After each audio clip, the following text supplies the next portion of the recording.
Olá, seja bem-vindo ao quarto vídeo da série sobre conjuntos. No vídeo de hoje falarei sobre as operações entre conjuntos. Para que o vídeo não fique muito longo, eu decidi dividir cada operação em um vídeo, Falar de cada operação entre conjuntos em um vídeo. Então, no vídeo de hoje, especificamente, eu irei falar sobre a união de conjuntos.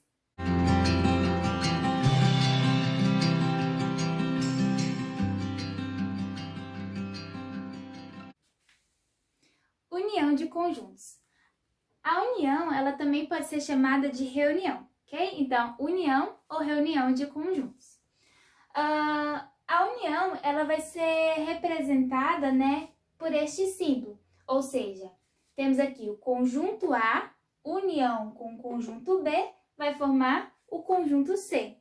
E o conjunto C, ele nada mais é que um conjunto formado por elementos que pertençam a X ou pertençam a B, ok?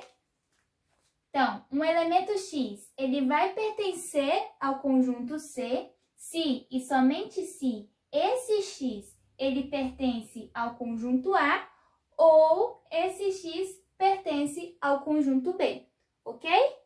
Vamos ver melhor através dos exemplos. Temos aqui o conjunto A e o conjunto B.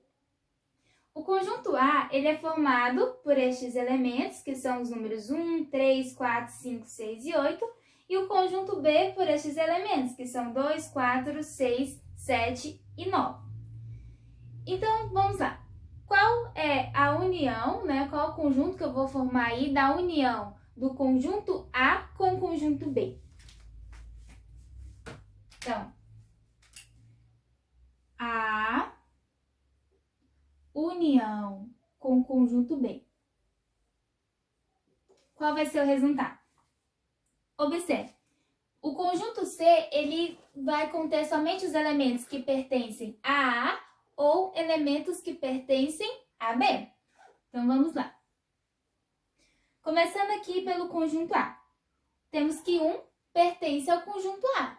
Ah, Érica, mas ele não pertence ao conjunto B. Não tem problema.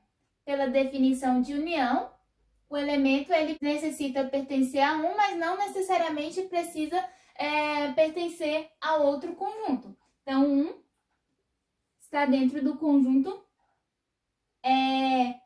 C, do conjunto que a gente está formando. Agora, o número 3, o elemento 3. Será que ele pertence ao conjunto C? Pertence. Por quê? Porque 3, ele pertence ao conjunto A. Ele não pertence ao conjunto B, não precisa. Só pertencendo ao conjunto A já basta. Então, 1, 3. E assim a gente pode observar que vai acontecer com todos os elementos de A, ok? Se todos esses elementos pertencem ao conjunto A, então eles também pertencem ao conjunto C. Então, temos 1, 3, 4, 5, 6, 8, tudo vão pertencer a este conjunto. Agora, observemos esse conjunto B. 2, 4, 6, 7, 9 são elementos que pertencem ao conjunto B. Somente temos que pertencem ao conjunto A, No caso, o 6 e o 4 pertencem ao conjunto A. Mas vamos lá. O 2 pertence somente ao conjunto B. Ele não pertence ao conjunto A. Mas ele pertence ao conjunto C? Pertence, Ou seja, o conjunto C é formado por elementos que pertencem a um conjunto ou pertencem a outro conjunto. Então, vamos lá. 1, 2, 3 do conjunto A. O 4. O 4, ele pertence ao conjunto A e também pertence ao conjunto B. Também vale. Ou seja, A, ele pertence ao conjunto A, mas ele também pertence ao conjunto B. Isso também vale. 1, 2, 3, 4. E assim vai valer para todos os elementos do conjunto. Não precisa repetir esses elementos, como a gente viu já nas aulas anteriores.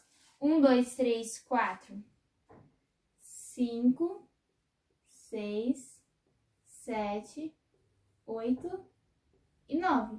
Então, o meu conjunto C nada mais é que este conjunto aqui. Então, dá pra gente perceber que a união de dois conjuntos nada mais é que formar um novo conjunto com todos os elementos dos dois conjuntos, Sem precisar repetir. Observemos este outro exemplo aqui. Temos o conjunto C e o conjunto D. O conjunto D, ele nada mais é que um subconjunto do conjunto C. Então, vou escrever aqui. Então, D está contido no conjunto C, ok? Então, qual vai ser a união do conjunto D, união com o conjunto C? Né? Que conjunto eu vou formar aqui agora? Temos aqui os elementos. A pertence ao conjunto C. Se A pertence ao conjunto C, então ele vai pertencer ao novo conjunto que eu vou formar. B pertence ao conjunto C, vai pertencer ao novo conjunto que eu vou formar. Aqui, o caso do A, do conjunto D, pertence ao conjunto D, também vai pertencer ao novo conjunto. Então, é a união de todos os elementos, né? É eu reunir os elementos dos dois conjuntos. Então, o D, união com C, forma que conjunto? A, B, C, D, E, F e G, ok? Então, este é o conjunto formado pela união do conjunto D com o conjunto C. Observem, a união desses dois conjuntos nada mais é que o próprio conjunto C, ok? Então, quando a gente faz a união de um conjunto com seu subconjunto, nada mais é que o próprio conjunto. Agora, um último exemplo, ainda sobre a operação de união, é este daqui. Observe, esses conjuntos são conjuntos disjuntos. Conjuntos disjuntos são conjuntos que não apresentam nenhuma relação, ou seja, eles não têm nenhum elemento em comum. Temos o elemento 3, 4 e 1, que somente pertencem ao conjunto E. E os elementos 5, 7, 6 e 2, que somente pertencem ao conjunto F, ou seja, eles não têm nenhum elemento em comum, então são chamados de conjuntos disjuntos. Então, como é que é a união, né? Qual é o conjunto que eu vou formar da união do conjunto E, união com o conjunto F? Nada mais é que eu reuni todos os elementos. Então, vamos lá. 1, 2, 3, 4, 6, 5, 6 e 7. Então, esse é o conjunto da união dos conjuntos E, união com o conjunto F. Então, a operação de união é simplesmente isso. É eu reunir, né, todos os elementos dos dois conjuntos e formar um novo conjunto. No primeiro caso aqui, a união é todo. Conjunto C, então, é todo esse conjunto aqui, esse novo conjunto. Aqui, quem agora é o conjunto C? A, B, C, D, E, F, G. Então, é todo esse conjunto aqui. E a união desses conjuntos aqui são todos esses.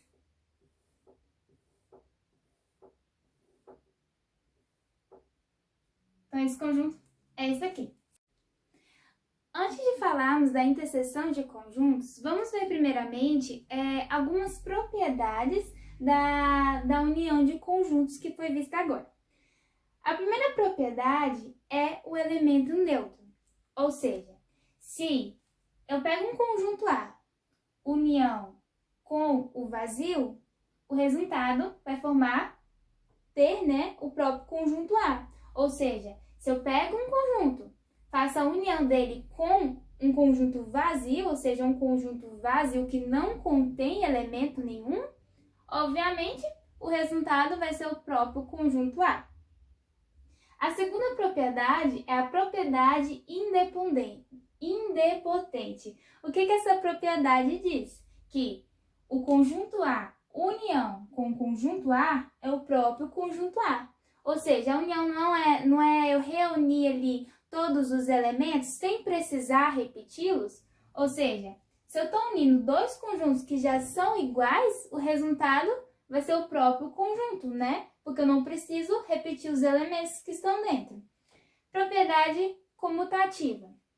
Diz o seguinte, que A união com B é igual a B união com A. Ou seja, não importa a ordem que eu faço a operação.